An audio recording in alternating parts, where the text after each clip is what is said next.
Well, thank you, Georgetown. Thank you, ladies and gentlemen, for coming. Thank you, Michael, for that suspiciously terse introduction, which of all the introductions I've heard to myself is certainly the most recent.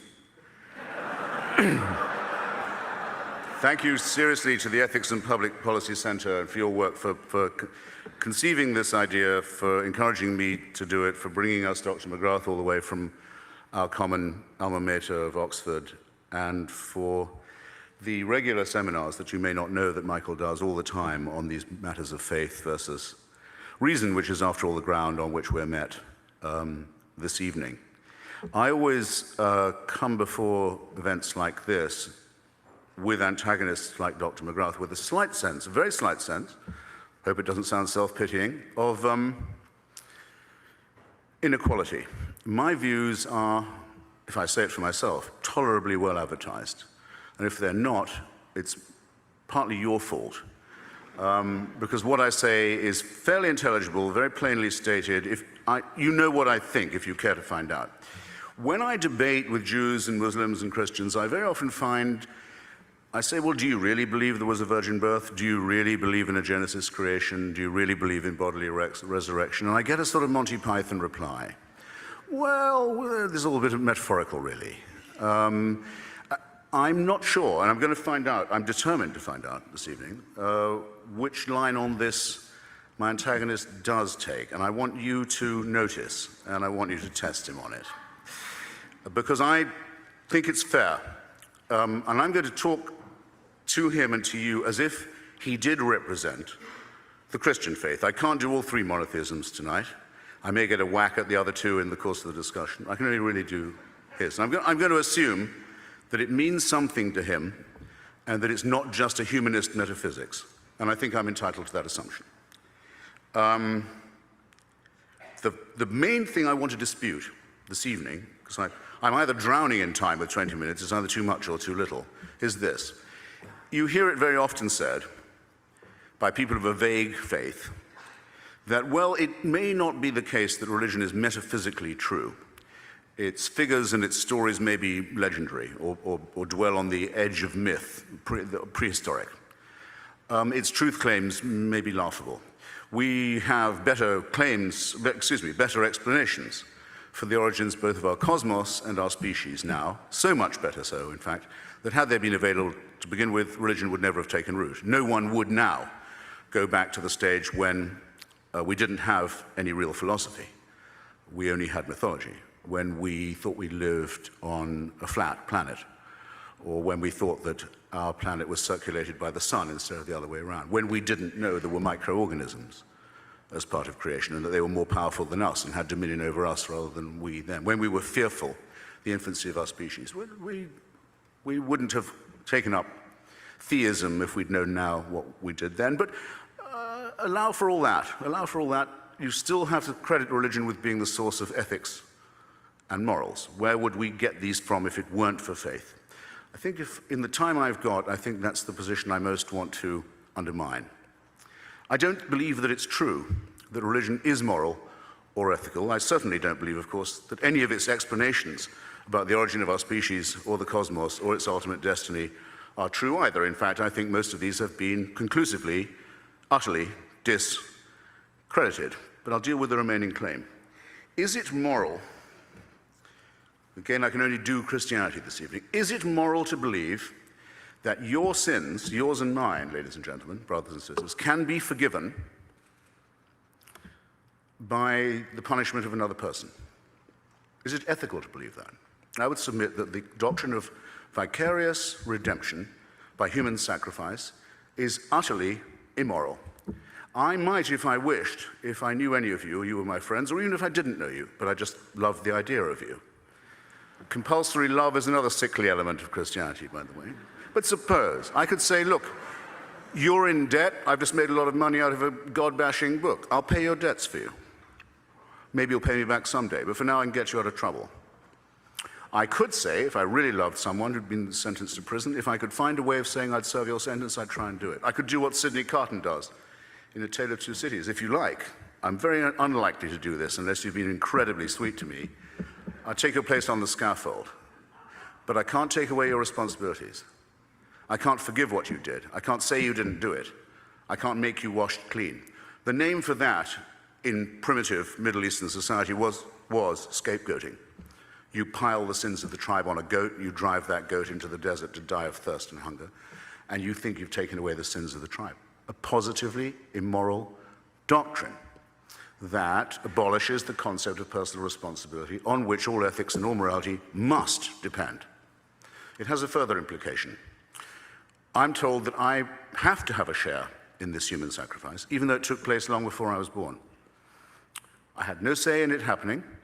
I wasn't consulted about it. Had I been present, I would have been bound to do my best to stop the public torture and execution of an eccentric preacher.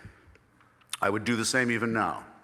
No, I'm implicated in it. I myself drove in the nails. I was present at Calvary. It confirms the original filthy sin in which I was conceived and born, the sin of Adam in Genesis. Again, this may sound a mad belief, but it is the Christian belief. Well, it's here that we find something very sinister about monotheism and about religious practice in general. It is incipiently, at least, and I think often explicitly, totalitarian. I have no say in this. I am born under a celestial dictatorship which I could not have had any hand in choosing. I don't put myself under its government. I am told that it can watch me while I sleep. I'm told that it can convict me of, here's the definition of totalitarianism, thought crime. For what I think, I may be convicted and condemned. And that if I commit a right action, it's only to evade this punishment. And if I commit a wrong action, I'm going to be caught up not just with punishment in life for what I've done, which often follows axiomatically, but even after I'm dead. In the Old Testament, gruesome as it is, recommending as it is of genocide, racism, tribalism, slavery, genital mutilation, the displacement and destruction of others, terrible as the Old Testament gods are, they don't promise to punish the dead. There's no talk of torturing you after the earth has closed over the Amalekites. Only till when gentle Jesus, meek and mild, makes his appearance, are those who won't accept the message told they must depart into everlasting fire. Is this morality? Is this ethics? I submit, not only is it not only does it come with the false promise of vicarious redemption, but it is the origin of the totalitarian principle which has been such a burden and shame to our species for so long. I further think that it undermines us in our most essential integrity. It dissolves our obligation to live and witness in truth. Which of us would say that we would believe something because it might cheer us up, or tell our children that something was true because it might dry their eyes? Which of us indulges in wishful thinking, who really cares about the pursuit of truth at all costs and at all hazards? Can it not be said, do you not in fact hear it said repeatedly about religion and by the religious themselves that, well, it may not be really true, the stories may be fairy tales, the history may be dubious, but it provides consolation?